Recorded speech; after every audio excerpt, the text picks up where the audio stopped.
The quiet evening of Saturday, May 9th, 2026, was shattered as a violent supercell thunderstorm descended upon Beckham County, unleashing a barrage of baseball-sized hailstones on the town of Sayre. The event, which occurred during a high-stakes weather weekend across the southern plains, has left the community grappling with significant property damage, shattered windshields, and a stark reminder of the raw power of Oklahoma's spring storm season. The atmospheric conditions leading up to the Sayre event were a textbook setup for severe weather. Meteorologists at the National Weather Service, NWS, in Norman, had been monitoring a dry line pushing east from the Texas Panhandle since early Saturday morning. As the dry line intersected with a rich, moist air mass surging north from the Gulf of Mexico, the atmosphere became extremely unstable. By 5:30 p.m., a lone storm cell exploded near the Texas-Oklahoma border. Fueled by convective available potential energy, CAPE, values exceeding 3,000 joules per kilogram, and significant vertical wind shear, the storm quickly organized into a classic supercell. As the cell crossed into Beckham County, radar signatures indicated a massive hail spike, suggesting that large frozen projectiles were being lofted by an updraft reaching speeds of over 100 miles per hour. At approximately 6:45 p.m., the residents of Sayre heard a sound described by many as a fleet of freight trains overhead. Then came the impact. Unlike the small, pea-sized hail common in weaker storms, the ice falling over Sayre ranged from the size of golf balls to baseballs, nearly 3 inches in diameter. Hundreds of vehicles parked outside homes and at local businesses saw their rear and front windshields completely pulverized. Even heavy-duty trucks were not spared, with deep dents marring hoods and roofs. Roofs throughout the town suffered severe shingle loss. In older parts of Sayre, the force of the ice was enough to penetrate through patio covers and smash skylights, allowing rain to flood into homes. Local gardens and spring crops were leveled within minutes. The heavy foliage that had just bloomed for spring was stripped from trees, clogging storm drains and leading to localized street flooding. "I've lived in Oklahoma my whole life, but I've never heard anything like that," said Sarah Jenkins, a Sayre resident who was preparing for a Mother's Day dinner when the storm hit. "It didn't sound like rain. It sounded like someone was throwing bricks at my house. We ran to the interior hallway, and all we could hear was the glass shattering in the driveway." Another resident, Mark Miller, captured photos of a stone that measured 2.75 inches across. It was jagged, like a piece of frozen rock from space. You could see the layers of ice where it had been tossed up and down in the clouds before finally falling. While official estimates are still being calculated, insurance adjusters expect the claims from the Sayre area to reach millions of dollars.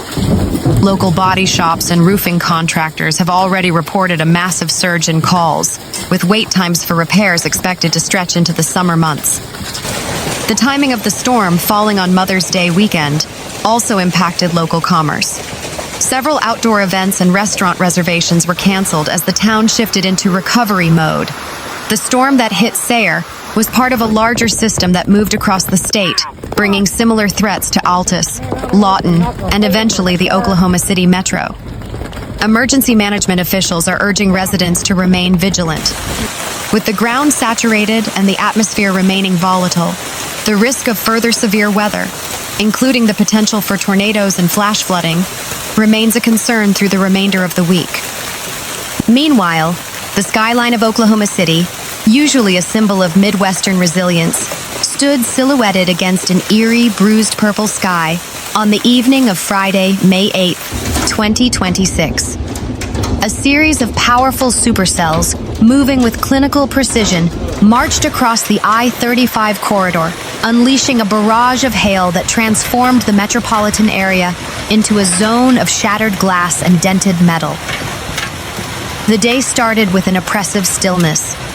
Meteorologists at the National Weather Center in Norman had been sounding the alarm for 48 hours. A powerful low-pressure system swinging out of the Rockies was dragging a sharp dry line across western Oklahoma. The first sirens began their haunting wail in Yukon and Mustang around 6:15 p.m. Residents, accustomed to the seasonal rhythms of Oklahoma weather, initially prepared for the usual wind and rain. However, this storm had a different signature.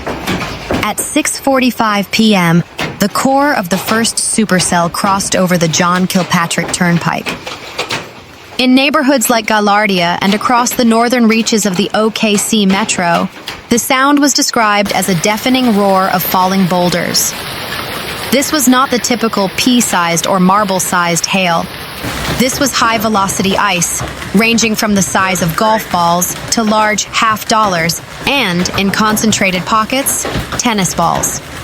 The sheer volume of ice was unprecedented. In Bethany and Warr Acres, the hail didn't just fall, it accumulated. Within 20 minutes, suburban lawns that had been lush and green were buried under 3 to 4 inches of white, jagged ice. Drivers on I-40 were forced to stop under overpasses, creating dangerous traffic log jams as the visibility dropped to near zero and the sound of ice smashing against steel became unbearable. As the storm moved through the heart of Oklahoma City toward Edmond and Midwest City, the extent of the damage became clear. Oklahoma City's Auto Alley and the numerous dealerships lining the Northwest Expressway bore the brunt of the assault. Thousands of new and used vehicles, the lifeblood of local commerce, were transformed into total losses in a matter of minutes. Every square inch of sheet metal was pockmarked, and entire rows of SUVs had their sunroofs and rear windows obliterated. The modern architecture of downtown OKC, including the glass-heavy facades of the Devon Tower and surrounding corporate offices, faced a grueling test. While the high-rise glass is designed to withstand significant pressure, the horizontal force of the wind-driven hail caused decorative glass elements and street-level windows to shatter. Oklahoma City's urban forest suffered a catastrophic blow. The heavy ice stripped the spring foliage from thousands of oak and elm trees. These green piles of shredded leaves blocked storm drains, leading to immediate flash flooding as the subsequent heavy rain had nowhere to go. I've lived through the 1999 and 2013 tornadoes, but I've never seen ice like this, said David Morales, a resident of the Plaza District. It felt personal. It wasn't just a storm. It was a rhythmic pounding that wouldn't stop. I watched through my front door as my neighbor's car windows just gave up. The Oklahoma City Fire Department responded to over 200 calls in a 3-hour window, mostly related to broken gas lines caused by falling branches or electrical shorts from water entering homes through damaged roofs. Economic analysts suggest that the Mother's Day weekend storm could be one of the costliest non-tornadic events in Oklahoma history. Initial insurance estimates for the Oklahoma City metro alone are hovering around $1.2 billion. Authorities have already issued warnings about storm chasers, unlicensed contractors who flood the city after such events to exploit desperate homeowners. The demand for automotive glass and roofing shingles has spiked overnight, leading to local shortages and price hikes. Mother's Day. For local florists and restaurants, the timing was devastating. We had $15,000 worth of flowers ready for delivery, said one local business owner. The delivery vans were destroyed, and half the city was trapped in their driveways. It's a total loss for the holiday. Despite the devastation, the spirit of Oklahoma City remains unbroken. By Saturday morning, the sound of chainsaws replaced the roar of the storm. Neighbors were seen out in the streets with shovels, not for snow, but for the piles of hail that had still not melted in the humid morning air. City officials have announced a special debris pickup schedule to handle the massive amount of organic waste and shattered materials. Meanwhile, the National Weather Service continues to monitor the tail of this system, reminding everyone that in Oklahoma the sky is always watching.